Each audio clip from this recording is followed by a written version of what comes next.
Back in 2011, I was living in Malaysia and I was living in my own house. I had a friend come over from Canada and we were just having a housewarming party when I was upstairs showing my friends my new house.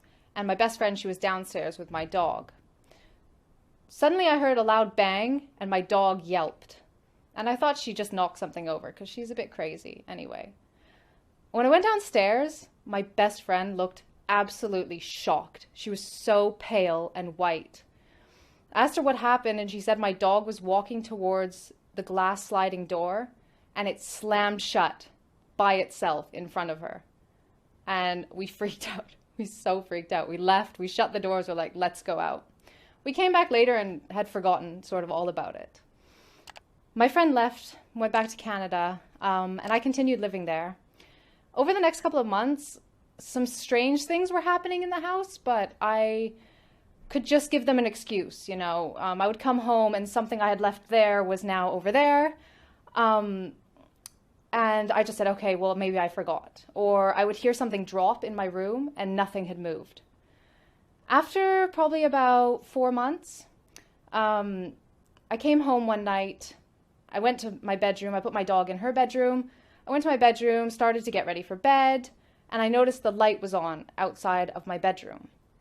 So I went outside to turn it off. And when I did, I felt this feeling in my chest. And I'd had this feeling before. Because I was an atheist, I would have said, like, maybe it's a ghost. But I felt this feeling and I heard a noise that sounded like white noise. And I got really scared because I didn't really know where it was coming from, but I sensed where it was coming from. I could feel like the direction that it was coming from.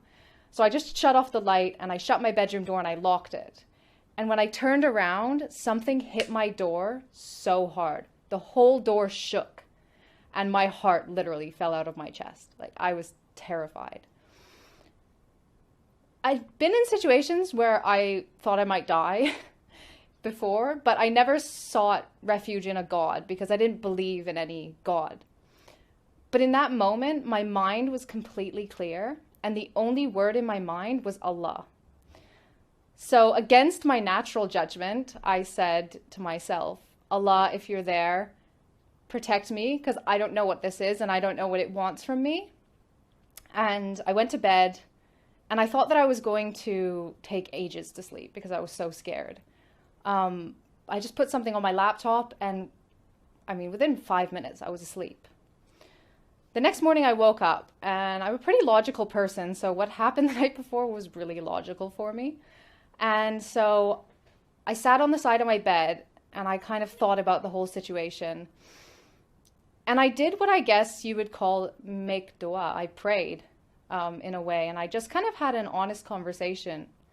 And I said, Allah, I'm 21 years old. I've been an atheist for my whole life.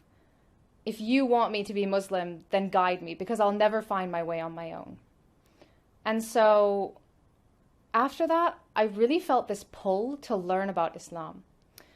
And so I started asking people, what does Allah teach? Why do you pray? What are you afraid of? And I started to beta test Islam in my life. So if I got taught that Allah teaches patience and Allah loves us to be patient, I would implement that in a traffic jam when I feel so impatient with the person in front of me.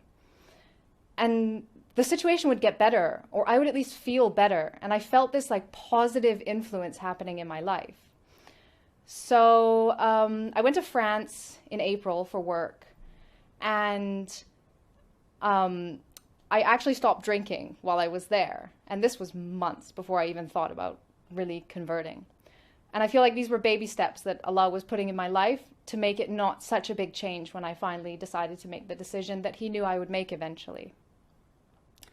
So it was coming to Ramadan, and I know all of my Muslim friends back then were very Muslim in Ramadan. Even if they weren't very Muslim the rest of the year, in Ramadan they practiced everything. So I said Ramadan is a good time to see what it's like to really be a Muslim, because my character is, if I do something, I do it 100% or I don't do it at all. So I printed out a piece of paper that taught me how to pray. I wore hijab, I fasted every day, I read a chapter of Quran every day. And it must have been about halfway through Ramadan that, and halfway through the Quran, that I realized I didn't want to die tomorrow and not be Muslim. And I truly believe that if I hadn't converted to Islam and died, then I wouldn't be going to Jannah. So I Googled, how do you take your Shahada? And I sat there after Isha by myself and did my Shahada in English. And I have never looked back since. It's almost been 10 years now.